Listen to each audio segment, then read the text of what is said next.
नमस्कार मित्रों। आज हम लोग भवभूति के सामान्य परिचय देखने जा रहे हैं। चलते हैं मित्रों।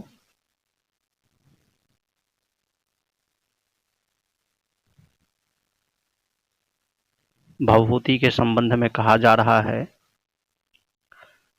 भवभूति संस्कृत के महान कवि एवं सर्वश्रेष्ठ नाटककार थे। क्या थे ये? नाटककार थे।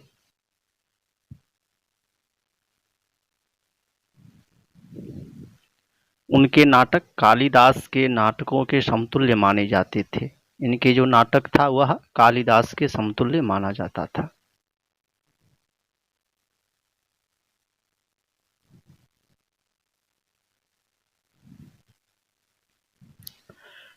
भवभूति ने अपने संबंध में महावीर चरितम की प्रस्तावना में लिखा है, ये विदर्भ देश के पद्मपुर नामक स्थान के निवासी श्री भट्ट गोपाल के पोते थे। किनके पोते थे? भट्ट गोपाल के थे। और इनका ये जो है विदर्भ देश के पद्मपुर नामक स्थान के निवासी भट्ट गोपाल जी थे।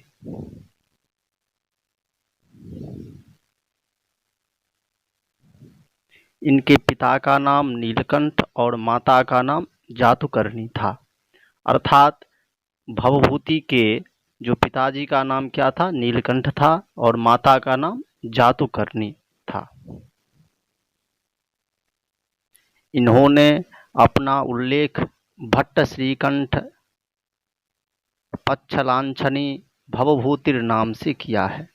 अर्थात भवभूति जी जो हैं वे स्वयं के ग्रंथ में अपना परिचय प्रस्तुत करते हुए भट्ट श्रीकंठ पच्छलांछनी भवभूतिर नाम से ये जो है स्वयं का उल्लेख किए हैं। इनके गुरु का नाम ज्ञान निधि था। भवभूति जी के गुरु का नाम क्या था? तो ज्ञान निधि था। पद्मपुर महाराष्ट्र के गोंदिया जिले में महाराष्ट्र और मध्य प्रदेश की सीमा पर स्थित है। अब यह कहा जा रहा है भैया पद्मपुर कहाँ पे है? तो पद्मपुर महाराष्ट्र के गोंदिया जिले में महाराष्ट्र और मध्य प्रदेश की जो सीमा पर यह स्थित है।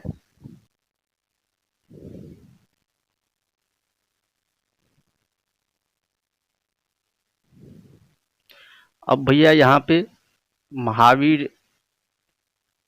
महावीर चरितम, उत्तर रामचरितम, मालती माधवम, भवभूति जी के 3 ग्रंथ हैं। उन तीनों ग्रंथ का यहाँ पे नाम दिया जा रहा है। भवभूति के द्वारा रचित 3 नाटक प्राप्त होते हैं।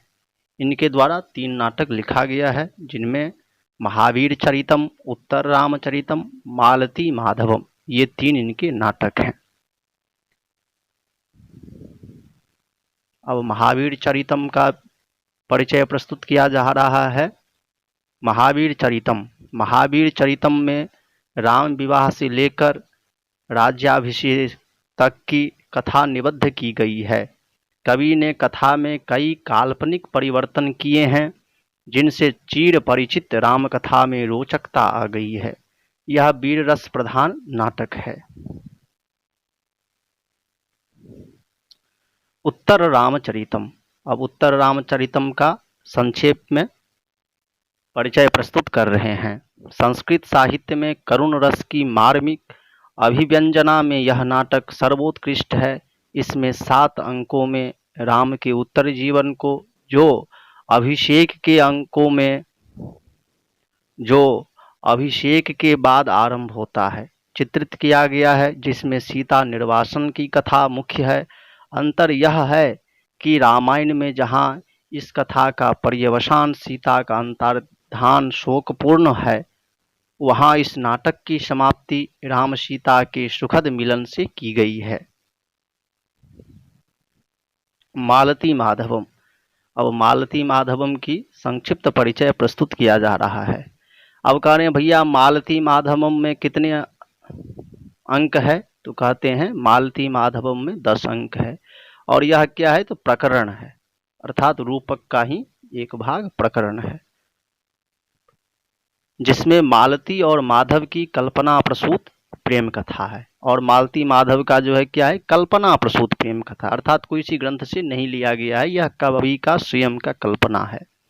युवावस्था के उन्मादक प्रेमी का इसमें उत्कृष्ट वर्णन है। इसमें स्थान स्थान पर प्रकृति का विशेष वर्णन चित्र प्राप्त होता है। नमो नमः मित्राणि, धन्यवादः।